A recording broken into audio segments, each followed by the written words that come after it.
से भजन संहिता 16 भजन संहिता निकाल लीजिएगा। भजन संहिता 16वां भजन संहिता निकाल लीजिएगा। मैं परमेश्वर के दास से निवेदन करूंगा उत्तरवादी रूप से पढ़े। भजन संहिता 16 निकाल लीजिएगा।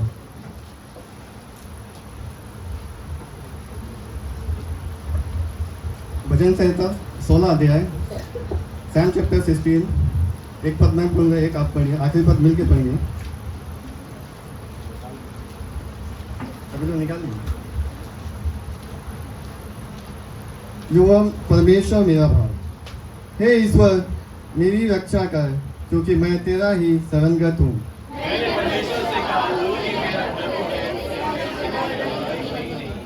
पृथ्वी पर जो पवित्र लोग हैं वे ही आदर के योग्य हैं, और उन्हीं से मैं प्रसन्न रहता हूँ।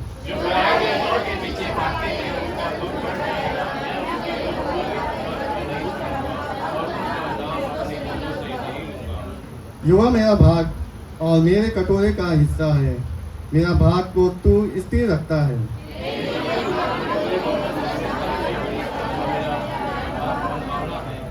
मैं यहोवा को धन्य कहता हूँ, क्योंकि उसने मुझे सम्मति दी है, वह मेरा मन भी रात में मुझे शिक्षा देता है।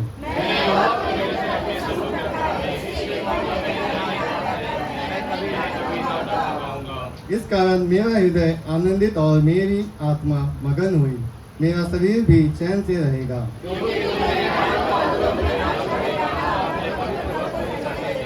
आखिरी पद सब मिलके पढ़ेंगे।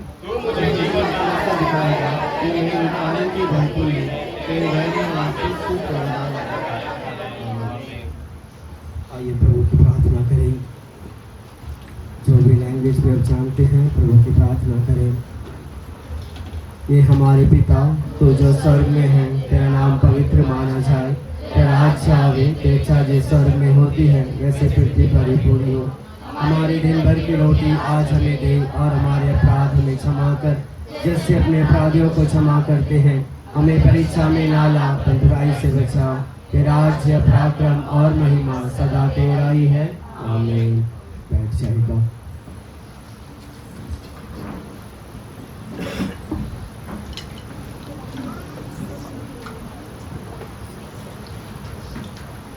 बाइबल पाठ निकाल लीजिएगा। John chapter 13 versus 1 to 11। यूहन्ना रचित सुसमाचार 13वां अध्याय 1 से लेकर 11 तक। John chapter 13 versus 1 to 11। एक जन तेलुगु में और एक जन हिंदी में आकर पढ़िएगा। यूहन्ना रचित सुसमाचार 13वां अध्याय 1 से लेकर 11 तक। John chapter 13 versus 1 to 11। जिसे भी अगुवाई करता है एक जन हिंदी में और एक जन तेलुगु में आकर पढ़िएगा।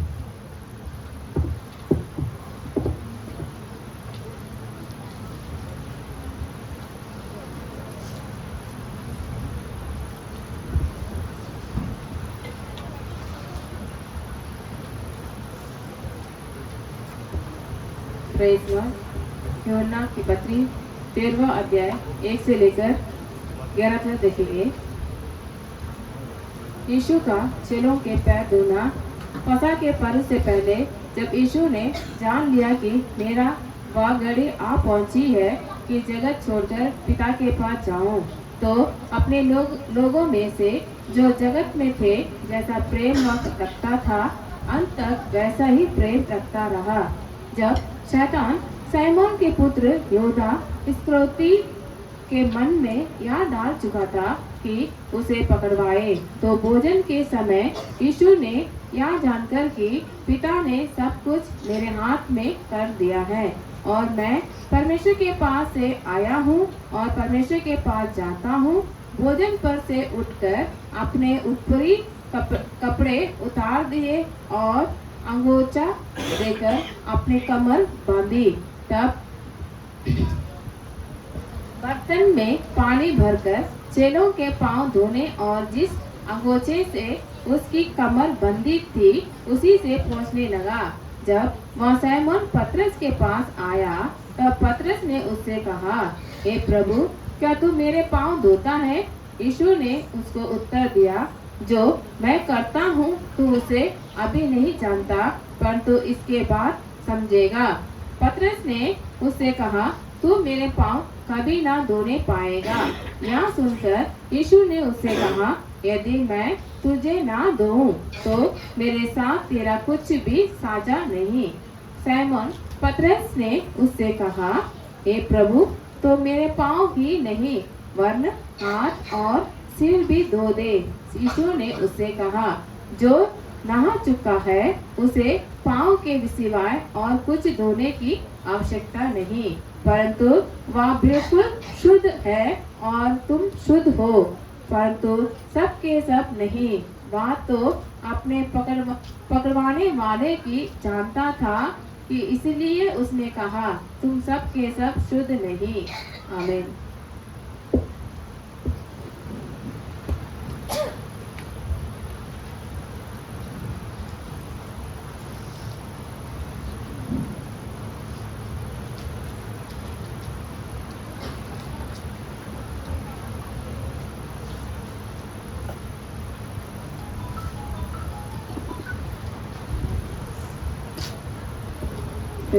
దేవునికి స్తోత్రం. మీ అందరికీ వందనాలు. గత సంవత్సరం అంతా దేవుడు సురక్షితంగా కాచి కాపాడిన దేవునికి వందనాలు చెల్లిస్తూ ఈ దినం వాక్యాన్ని చదువుకుందాం.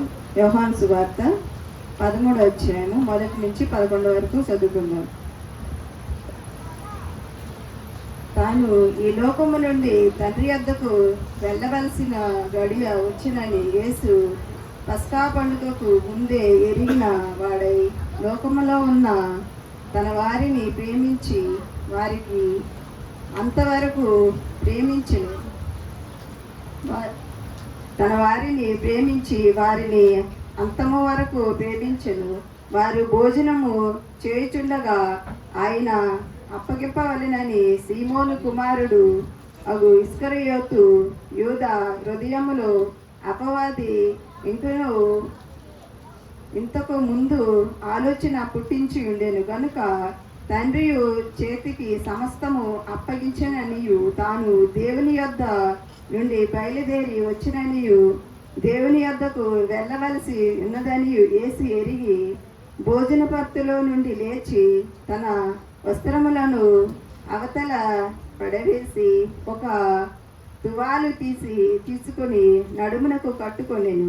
అంతటా పల్లెములో నీళ్లు పోసి శిష్యులు పాదములు కడుగుటకు తాను కట్టుకొని ఉన్న తువాలుతో తుడుచుటకును మొదలుపెట్టెను. ఇట్లు చేయుచు ఆయన సీమోను పేతురు వద్దకు వచ్చినప్పుడు అతడు, ప్రభువా, నీవు మా పాదములు కడుగుదువా అని ఆయనతో అనెను. అందుకు యేసు, నేను చేయుచున్నది ఇప్పుడు మీకు తెలియదు గాని ఇక మీదట తెలుసుకుందు అని అతనితో చెప్పగా, పేతురు, నీవేళ దిగుదు, నా పాదములు కడుగుదువా అని ఆయనతో అనెను. అందుకు యేసు, నేను నిన్ను కడుగుని ఎడల నాతో నీకు పాలు లేదని సీమోను పేతురు, ప్రభువా, నా పాదములు మాత్రమే కాక నా చేతులు నా తల కూడా కడుగుమని ఆయనతో చెప్పెను. యేసు అతన్ని చూచి, స్నానము చేయవాడు పాదములు తప్ప మరి ఏది కడుగుటకు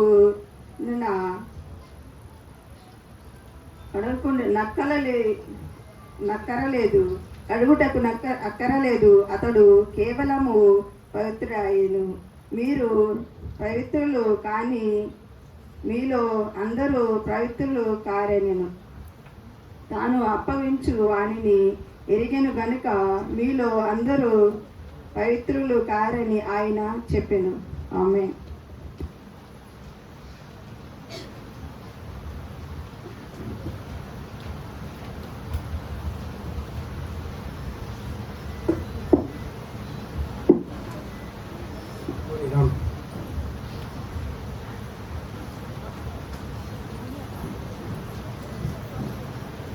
तो परमेश्वर को धन्यवाद करते हैं। దేవునికి వందనాలు చెల్లిస్తున్నాను. सूचना में बोलना चाहूँगा, కొన్ని సూచనలు నుండి ఉన్నాయి. 9, 10, 11 तारीख को मीटिंग है।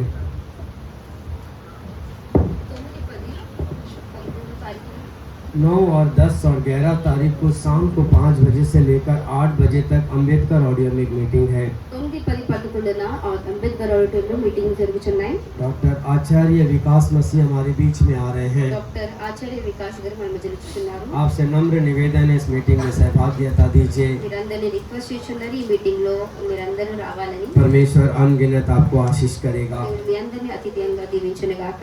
वैसा ही गॉस्पेल मीटिंग भी है 9 और 11 तारीख को। గాస్పెల్ మీటింగ్ కూడా 9, 11 తారీఖున ఉంది. इसमें भी आप लोग भाग लीजिए, प्रभु आपको आशीष करेगा। ఇక్కడ కూడా మీరందరూ రావాలని కోరుచున్నాను. यूथ मीटिंग है 10 तारीख को सवेरे 9 बजे। యూత్ మీటింగ్ 10వ తారీఖున పొద్దున సమయంలో ఉంది. हर जवान बच्चे लोग जाइएगा, प्रभु के वचन के द्वारा आपको आशीष मिलेगा। ప్రతి యూత్ వెళ్ళాలని కోరుచున్నాను. 9 तारीख को पास्टर मीटिंग भी है 9వ తారీఖున పాస్టర్ మీటింగ్ కూడా ఉంది. और वो भी अंबेडकर ऑडियो में ही होगा। అది కూడా అంబేద్కర్ ఆడిటోరియంలో జరుగుతున్నది. आप लोग भाग लीजिएगा, परमेश्वर अनगिनत आपको आशीष करे। మీరందరూ కూడా వెళ్ళును గాక. परमेश्वर जो वचन आज देने जा रहा है ఈ రోజు దేవుడు వాక్యం वो ఇచ్చింది. परमेश्वर का वाक्य है। అది దేవుని యొక్క వాక్యం. हम अपने आप को प्रभु के हाथ में अर्पण करें। మనం దేవుని చేతికి అప్పగించుకుందాం. क्रिसमस अच्छी तरह से मनाए। క్రిస్మస్ మనం బాగా జరుపుకుందాం. नया साल में परमेश्वर जो सब प्रतिज्ञा दिया वो हमारे लिए आशीष का कारण बना। నూతన సంవత్సరం దేవుడు ఇచ్చిన వాగ్దానం మన కొరకు దీవెనకరంగా ఉండి ఉండగా प्रकाशित वाक्य 21:5 के अनुसार देख आपके जीवन में सब कुछ नया कर देगा। ప్రకటన గ్రంథంలో రాయబడి ఉండగా మనకు వాగ్దానం చూడుము అని నూతనంగా बस మార్చబోతున్నాడు. इस प्रतिज्ञा पर आप विश्वास करिए कि 2026 आपके लिए सब कुछ नया होने पाए। ఈ యొక్క మనకి ఇవ్వబడిన ఈ వాగ్దాన పరమైన విశ్వాసించి ఈ 2026లో దేవుడు అద్భుతమైన కార్యం చేయబోతున్నాడు. आपके जीवन के लिए वो बहुत ही बड़ा आशीष का कारण बने। మన జీవితం కొరకు పెద్ద అత్యంతంగా దీవెనకరంగా ఉండబోతున్నాడు. प्रतिदिन परमेश्वर के वचन में अपने आप को समर्पण कर दीजिए। ప్రతి దినము వాక్యం మనం సమర్పించుకుందాము. नया साल में सबको कैलेंडर और गिफ्ट दिया गया। నూతన సంవత్సరంలో గిఫ్ట్స్ క్యాలెండర్ ఇచ్చుచున్నారు. जो कैलेंडर नहीं लेकर गए हैं वो आज कैलेंडर लेकर चले जाइएगा। ఎవరికైతే దొరకబడలేదో వారు తీసుకోవాలని परमेश्वर जो కోరుచున్నాను. वचन आपके जीवन में दे रहा है वो आशीष बने। దేవుడు ఇవ్వబోతున్న వాక్యం మీ జీవితానికి దీవెనకరంగా ఉండేలాగా. प्रतिदिन परमेश्वर का वचन ही हमारे घर के लिए आशीष बने। ప్రతి దినము దేవుని యొక్క వాక్యం మన ఇంటికి దీవెనకరంగా बस ఉండేలాగా. जितना हो सके बाइबल निकाल कर पढ़िएगा। అధికంగా మనం బైబిల్ చదవాలి. अपना जीवन को परमेश्वर के वचन से साफ कर लीजिएगा। దేవుని యొక్క వాక్యముతో మన జీవితాన్ని మనం इस శుద్ధీకరించుకోవాలి. साल हर व्यक्ति को व्यक्तिगत उद्धार चाहिए। ఈ సంవత్సరం ప్రతి ఒక్కొక్క వ్యక్తులు వ్యక్తిగతముగా వాళ్ళ జీవితంలో बस मेरा రక్షణ व्यक्तिगत పొందుకోవాలి. मेरा उद्धार हो गया बोलकर ये एक अथॉरिटी रखिएगा, నేను రక్షణ పొందుకున్నానని ఒక అథారిటీ మన జీవితంలో क्योंकि ఉండాలి. अंतिम समय में हम और आप जी रहे हैं। ఈ అంతిమ సమయంలో మీరు నేను ఉండి ఉన్నాము. बस अपने आप को प्रभु के लिए समर्पण कर लीजिए। దేవుని కొరకు మనం అర్పించుకుందాం. व्यक्तिगत उद्धार मेरे को चाहिए। ప్రతి ఒక్క వ్యక్తులకు వాళ్ళ యొక్క రక్షణ కావాలి. मैं कितना तक वचन पढ़ा हूँ मुझे जानना है। నేను ఎంతవరకు అయితే వాక్యం मैं చదువుకున్నానో कैसा प्रार्थना कर रहा हूँ मेरे को जानना నేను है। ఎలా ప్రార్థిస్తున్నానో నేను ఎరిగి मेरे ఉండాలి. मेरे आंसू परमेश्वर के कुप्पी में कितना गिरा है वे मेरे को जानना నా है। కన్నీరు ఎంతగా దేవుని యొక్క బుట్టిలో చేరుచున్నదో అని నేను ఎరగాలి. मैं कितना बड़ा हूँ, मेरा परिवार कितना बड़ा है, मेरे लोग कितने बड़े हैं, मेरे कलिसिया कैसा बढ़ रहा है, मेरे को जानना बहुत जरूरी నా है। కుటుంబము నా కుటుంబస్తులు నా యొక్క సంఘము ఎలా ఎదుగుచున్నదో అని నేను एक ఎరగబడాలి. व्यक्तिगत उद्धार मेरा लाइफ में जरूर चाहिए। నా యొక్క జీవితంలో నా యొక్క రక్షణను నేను పొందుకోవాలి. मेरा अंदर की हर आत्मा परमेश्वर की वंदना करना है। నాలో ఉన్న ప్రతి ఆత్మ దేవుని స్తుతించాలి. प्रतिदिन सही का मेरे मुंह से निकलने वाला स्तुति मेरे यीशु के लिए होना है। ప్రతి దినము ఉదయాన్నే మన నోట్లోంచి వచ్చే మాట దేవునికి क्या స్తుతించాలి. एक निश्चय मेरे लाइफ में है कि मैं व्यक्तिगत उद्धार पा लिया हूँ। ఈ నిశ్చయము నీ జీవితంలో ఉందా? నేను రక్షణ పొందుకున్నానని. परमेश्वर का वचन से रोज मेरे को एक आशीर्वाद मिलता है। దేవుని యొక్క వాక్యంతో ప్రతి దినము నాకు దీవెన रोज मैं దొరుకుతుంది. सवेरे उठकर सबसे पहला गुड मॉर्निंग मेरे जीसस को मैं बोलता हूँ। ఉదయాన్నే లేచి మొదటిగా నా దేవునికి నేను గుడ్ మార్నింగ్ अपने చెప్పగలుగుతున్నాను. वचन को जीसस के लहू में मैं सही का अपने जो वचन मेरे को मिला है वो जीसस के लहू में मैं और भी साफ कर चुका हूँ। ఏదైతే వాక్యం నాకు దొరకబడుచున్నదో దేవుని రక్తములో నేను అది కడగబడుచున్నానా. यौना रचित सुसमाचार हम लोग पढ़े, యోనా అధ్యాయం చదువుచుండగా 13वां अध्याय हम लोग पढ़े, యోహాను 13 చదువుచుండగా क्योंकि परमेश्वर का वचन हमारे जीवन के लिए बहुत आशीषमय रहना దేవుని है। యొక్క వాక్యము మన జీవితం వరకు దీవెనకరంగా ఉండి यदि ఉంది. प्रभु का वचन मेरे जीवन के लिए आशीषमय नहीं रहेगा, దేవుని యొక్క వాక్యము నా జీవితం కొరకు దీవెనకరంగా तो లేకపోతే आने वाला दिन हम परमेश्वर के वचन से शुद्ध नहीं हो पाएंगे। రాబోయే దినంలో దేవుని యొక్క వాక్యంతో మనం శుద్ధీకరించబడలేము। बस यौन रचित सुसमाचार 13वां अध्याय का 10वां वचन पर हम ध्यान देने जा रहे हैं। యోహాను 13:10 వాక్యంలో ధ్యానించుచుండగా यीशु ने उससे कहा, అక్కడ దేవుడు సెలవిచ్చుచుండగా जो ना चुका है उसे पांव के सिवा और कुछ धोने की आवश्यकता नहीं, ఎవరైతే అక్కడ స్నానము చేయుచున్నారో వాళ్ళు పాదాలు అక్కడ కడగక్కర్లేదు, परंतु वह बिल्कुल शुद्ध है వారు పూర్తిగా और तुम శుద్ధీకరించబడ్డారు। शुद्ध हो, మీరు శుద్ధీకరించబడి परंतु ఉన్నారు, सबके सब नहीं। కానీ అందరూ కాదు। तुम शुद्ध हो कहता है, परंतु सबके सब नहीं, మీరు శుద్ధులు అని చెప్పుచున్నారు కానీ ప్రతి ఒక్కరు శుద్ధులు అని కానీ చెప్పలేదు। क्योंकि एक व्यक्तिगत उद्धार मेरा जीवन में यीशु मसीह देना मेरे घर के लिए आशीष बनना ఈ है। యొక్క వ్యక్తిగత యొక్క జీవితంలో దేవుని యొక్క రక్షణ ఉండడం ఎంతో అవసరం। अब मत्ती रचित सुसमाचार 14 का 30 हम लोग पढ़ने समय మత్తయి 14 మనము 30 చదువుచుండగా कि पतरस के जीवन को हम देखते हैं। పేతురు యొక్క జీవితాన్ని చూచుచుండగా पतरस उद्धार पाया वाला व्यक्ति है, పేతురు రక్షణ పొందుకునే వ్యక్తి, पतरस प्रभु की सेवकाई करने वाला व्यक्ति है, పేతురు దేవుని యొక్క సేవ చేసే ఒక వ్యక్తి, पतरस परमेश्वर का एक दास है। పేతురు దేవుని యొక్క దాసుడు। लेकिन पतरस तब कहता है, కానీ పేతురు చెప్పుచున్నారు, हे प्रभु मुझे तू बचा ले, దేవా నన్ను రక్షింపుము, हे प्रभु तू मुझे बचा ले, దేవా నన్ను రక్షింపుము అని చెప్పుచున్నారు। क्योंकि व्यक्तिगत उद्धार मेरे जीवन के लिए बहुत जरूरी है। వ్యక్తిగత యొక్క రక్షణ నా జీవితానికి ఎంతో అవసరం। वो बोलता है कि सही का मैं डूबने वाला हूँ, అక్కడ నిజంగా చెప్పుచున్నారు నేను మునిగిపోచున్నాను। वो परेशान है कि मैं अभी डूब जाऊंगा, అక్కడ తను ఎంతో ఎంత టెన్షన్ అవుతున్నాడు, నేను మునిగిపోతున్నాను। क्योंकि उसका विश्वास में डमाडोल हो चुका। ఇంకా తన విశ్వాసములో డమాడోలుగా ఉండి ఉన్నాడు। मालूम है उसे बुलाया वाला यीशु है, తను పిలిచేవాడు ఈ దేవుడే గాని, उसे उठाया वाला यीशु है, తను లేపిన వాడి దేవుడే उसे గాని, सही का चलाने जा रहा है वो यीशु है। తను నడిపించేవాడి దేవుడే గాని, तब भी वो कहता है कि सही का जल को देखकर कहता है मैं डूबता हूँ, मेरे को बचा ले। అయినా అక్కడ అక్కడ నీరుని చూసి జలాన్ని చూసి చెప్పుచున్నాడు నేను मेरा మునిగిపోచున్నాను। जीवन में వ్యక్తిగत उद्धार मेरे जीवन को चाहिए నా परमेश्वर। జీవితం వ్యక్తిగతంగా ఆ యొక్క రక్షణ నా జీవితంలో కావాలి। वो हवा को देख के डर गया, తను అక్కడ గాలిని చూసి భయపడ్డాడు। क्योंकि बुलाया वाला परमेश्वर को उसने कितना देखा मेरे को नहीं मालूम। పిలుచబడి ఉన్న దేవుని తను ఎంతగా ఎరిగి वचन ఉండడం कहता है అని कि वो हवा को देख के डर गया। వాక్యం సెలవిచ్చుచున్నది గాలిని చూసి తను हवा భయపడ్డాడు। इतना जोर से चलता था, उसे देखकर वो डर गया। గాలి ఎంత వేగముగా వచ్చిందంటే తను భయపడిపోయి ఉన్నాడు। अंतिम समय में हम और आप है, ఈ అంతిమ దినంలో మీరు నేను छोटी నిలబడి छोटी ఉన్నాము। समस्या से हम ना डरे, చిన్న చిన్న సమస్యలతో భయపడకు। कितना बड़ा भी प्रॉब्लम क्यों ना आ जाए, मेरा यीशु मेरे लिए खड़ा है बोलकर ये जरूर सोचिए। ఎంత పెద్ద సమస్య వచ్చినా నా దేవుడు నా పక్షాన ఉన్నాడని ఎరిగి ఉండాలి। श्री पतरस खाली हवा को देखकर डर गया और कहने लगा मेरे को तू बचा ले। కేవలం పేతురు ఆ గాలిని చూసి భయపడి అక్కడ దేవుని అడుగుచున్నాడు। हमारा जीवन में 2026 में बहुत सारी समस्याएं మన आएगी। జీవితంలో కూడా ఈ 2026లో అనేకమైన పరిస్థితులు వస్తాయి। यीशु कहता है तेरा व्यक्तिगत उद्धार हो चुका है तो तुझे डरने की आवश्यकता नहीं ఈ है। యొక్క వ్యక్తిగత రక్షణను పొందుకున్నా నువ్వు భయపడక్కర్లేదని तुम शुद्ध చెప్తున్నాడు। हो चुके हो, నువ్వు तुम శుద్ధీకరించబడ్డావు, साफ हो चुके हो। నువ్వు శుద్ధీకరించబడ్డావు। परमेश्वर अपने वचन से तुझे सही का साफ कर चुका है, దేవుడు తన వాక్యంతో నిన్ను శుద్ధీకరించాలని तुझे और చెప్తున్నాడు। डरने की आवश्यकता नहीं నువ్వు है। భయపడక్కర్లేదు। क्या मेरा व्यक्तिगत उद्धार वचन से हुआ है? నా వ్యక్తిగత యొక్క రక్షణ వాక్యంతో क्या జరగబడిందా? मैं वचन को पाकर वचन पर विश्वास कर कर मैं बपतिस्मा लेकर प्रभु का नीच संतान में बन चुका हूँ। వాక్యాన్ని పొందుకొని బాప్తిస్మను పొందుకొని దేవుని యొక్క సంతానం కింద నేను ఉండి ఉన్నానా? मेरा जीवन में यीशु का राज्य आना जरूरी నా है, జీవితంలో దేవుని యొక్క రాజ్యము రావాలి। क्योंकि यीशु का राज्य मेरा जीवन में आ गया, దేవుని యొక్క రాజ్యము నా జీవితంలోకి मुझे వస్తే निराश होने की आवश्यकता नहीं है। నేను నిరాశ పొందక్కర్లేదు। मेरा यीशु मेरे को आगे भी चलाएगा और सामने भी चलाएगा। నా దేవుడు ఇంకా నడిపిస్తాడు, ఇంకా ముందుకు वो నడిపిస్తాడు। मेरे को ना गिरने देगा ना मेरे को सही का परेशान होने देगा, ఆయన నన్ను పడదోయినెవరు, నన్ను సమస్యలోకి వెళ్ళనివ్వరు। क्योंकि वो मेरा राजा है। ఎందుకంటే ఆయన నా రాజు అయి वो ఉన్నారు। मेरे को आनंद से चलाएगा। ఆయన నన్ను ఆనందంతో अब నడిపించబోతున్నారు। वही जॉन चैप्टर 13 का 27 आप लोग पढ़े होंगे, యోహాను అదే 13:27 చదువుచుండగా वहाँ योद्धा स्क्रोति के बारे में बताया అక్కడ गया, యోధ స్కృతి గురించి రాయిచుండగా क्योंकि समय और हमारे पास नहीं है। ఎందుకంటే సమయం మన దగ్గర లేదు। शैतान किसका जीवन को छीन लेगा, शैतान किसका जीवन को बर्बाद कर देगा मैं नहीं मालूम।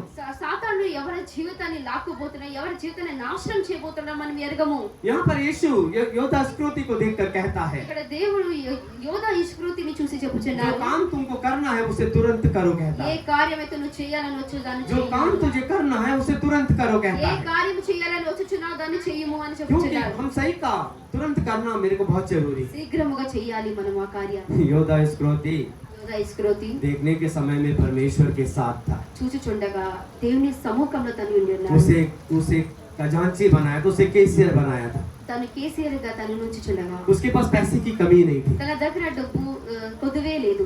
वो चंद पैसों में सही का परमेश्वर को बेच डालना चाहा। ఆ కొద్ది డబ్బుల కొరకు దేవుణ్ణి తను అమ్మ వేయాలని కోరుచున్నాడు. कितने चांदी के सिक्के में बेच दिया? ఎన్ని అక్కడ 30 चांदी के सिक्के में जीसस को बेचना चाहा। 30 ఆ యొక్క 30 వెండి నాణ్యాల కొరకు తనని అమ్మి వేయాలని కోరుచున్నాడు. जब प्रभु भोज के समय था, ఆ యొక్క బల్ల ఆరాధన జరుగుతప్పుడు सबको प्रभु भोज दे रहे थे। అందరికి బల్ల ఆరాధన ఇచ్చేటప్పుడు यहूदा उसको तुरंत प्रभु भोज को लिया। యోధా ఇస్కరియోతు అక్కడ తీసుకుచుండగా वचन कहता है कि वो बाहर चला गया। వాక్యం చెబుతుంది తన బయటికి शैतान వెళ్ళిపోయాడు. उसे बाहर लेकर चला गया। సాతానుడు తన బయటికి उसे తీసుకువెళ్ళిపోయాడు. खाने का परमिशन भी नहीं मिला।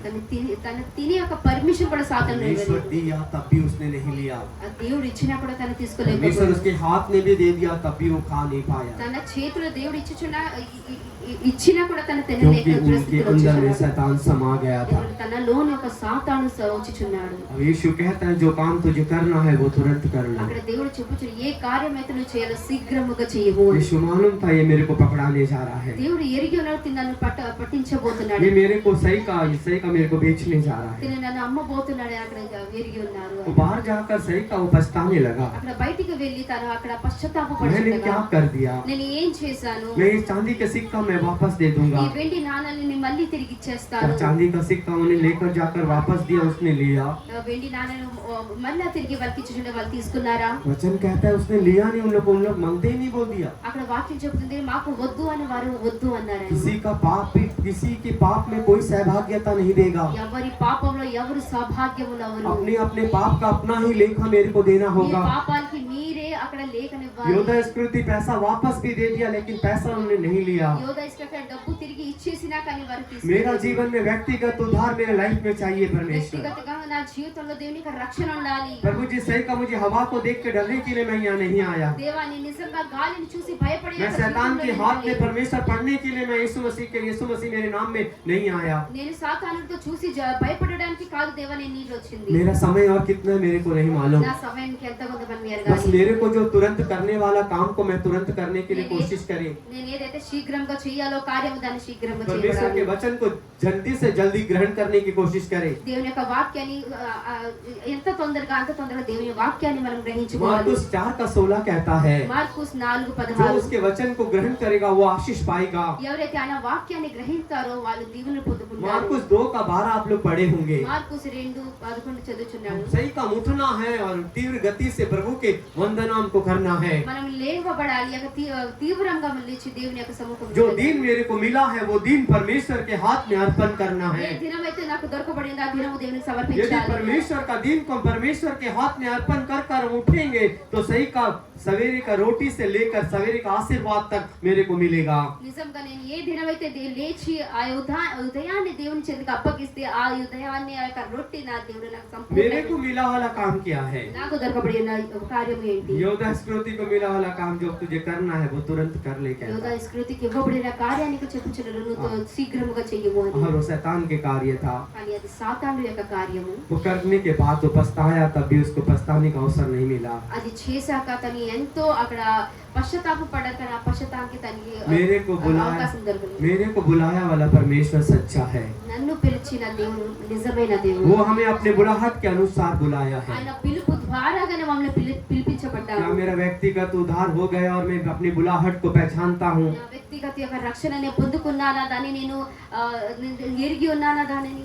मार्कुस 1:10 आप लोग पढ़े होंगे। మార్కుస్ 1:10 अपनी చదువుచుండగా बुलाहट को पहचानिए। నీ యొక్క పిలుపును నీ मेरा ఎరిగి यीशु मेरे को क्यों रखा? నా దేవుడు నన్ను ఎందుకు ఉంచాడు? मेरा यीशु मेरे को क्यों परिवार दिया? నా దేవుడు నాకు ఎందుకు मेरा కుటుంబాన్ని यीशु ఇచ్చాడు? मेरे को प्यारा सा बच्चा क्यों दिया? నా దేవుడు నాకు చక్కని బిడ్డని मेरे ఎందుకు को अभी ఇచ్చాడు? क्या करना है? నేను ఇప్పుడు ఏం చేయాలి? मेरा काम कौन सा है నా కార్యం ఏమి? जो मैं उसे तुरंत कर कर दिखाना ఏదైతే है? నేను త్వరగా చేసి నేను प्रभु के काम को చూపించాను. यदि मैं तुरंत करता हूँ तो सही आने वाला दिन प्रभु का वचन और परमेश्वर के आशीष और परमेश्वर को उपस्थित अपने घर में महसूस करूंगा। దేవుడు ఇచ్చిన కార్యాన్ని నేను త్వరగా చేసి అక్కడ వస్తే దేవుడి యొక్క కార్యాలు నా జీవితంలో సఫలమవుతాయి मेरे को करना वाला काम है समर्पण।